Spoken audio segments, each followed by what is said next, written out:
সেইটো কেতিয়াও হ'ব দিব নোৱাৰি হ'ব। গতিকে এইটো আপোনালোকে মন কৰিব। গতিকে শেষত মই আৰু বৈজ্ঞানিক স্কুল চাবলৈ যাম, কিন্তু আজি মোৰ মনটো বেয়া লাগিল। আপোনালোকক আহি পেলাই বহুত ভাল লাগিছে, কিন্তু মোৰ ইমানবিলাক ব্যক্তিগত খণ্ডত বিদ্যালয় দেখি পেলাই মই অলপ সচকিত হৈ পৰিছোঁ আচলতে।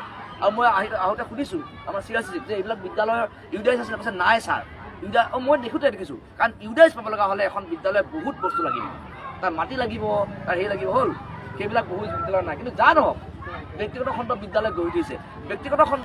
গতিকে এইটো আপোনালোকে মন কৰিব। গতিকে শেষত মই আৰু বৈজ্ঞানিক স্কুল চাবলৈ যাম, কিন্তু আজি মোৰ মনটো বেয়া লাগিল।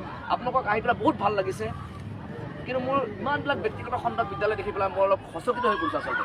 আৰু মই আহোঁতে সুধিছোঁ আমাৰ চিৰাচিক যে এইবিলাক বিদ্যালয়ৰ ইউডাইজ আছিলে, কৈছে নাই ছাৰ মই দেখিছোঁ। কাৰণ ইউডাইজ পাব লগা হ'লে এখন বিদ্যালয়ত বহুত বস্তু লাগিব, তাৰ মাটি লাগিব, তাৰ হেৰি লাগিব হ'ল, সেইবিলাক বহুত বিদ্যালয় নাই। কিন্তু যা নহওক ব্যক্তিগত খণ্ড বিদ্যালয় গঢ়ি উঠিছে, ব্যক্তিগত খণ্ড বিদ্যালয় গঢ়ি উঠা মানে কি আমাৰ চৰকাৰী বিদ্যালয়ৰ সংখ্যা প্ৰতি এটা প্ৰত্যাহ্বান, সেইটো আমি হ'ব দিব নোৱাৰোঁ হ'ল।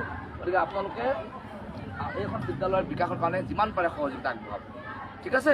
গতিকে এইখিনিকে কৈ মই মোৰ বক্তব্য সামৰণি মাৰিছোঁ, আৰু মোৰ বহুতখন বিদ্যালয় চাব যাব লাগিব হ'ল। ৰাইজৰ ফালৰ পৰা আপুনি কৈছে ধুনীয়া, ভাল লাগিছে, আপোনালৈ ধন্যবাদ থাকিল।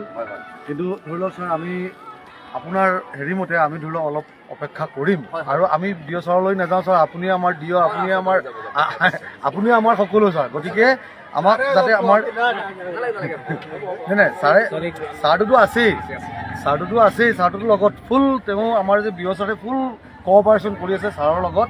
কিন্তু আপুনি আমাক এই ধৰি লওক দুদিনমান হেৰি কৰিব দিছে, ঠিক আছে, আমি হেৰি কৰিম, আৰু যাতে 2-4 দিনৰ ভিতৰত আমি এটা ভাল ৰিজাল্ট পাওঁ তাৰে কামনা কৰিলোঁ ছাৰ।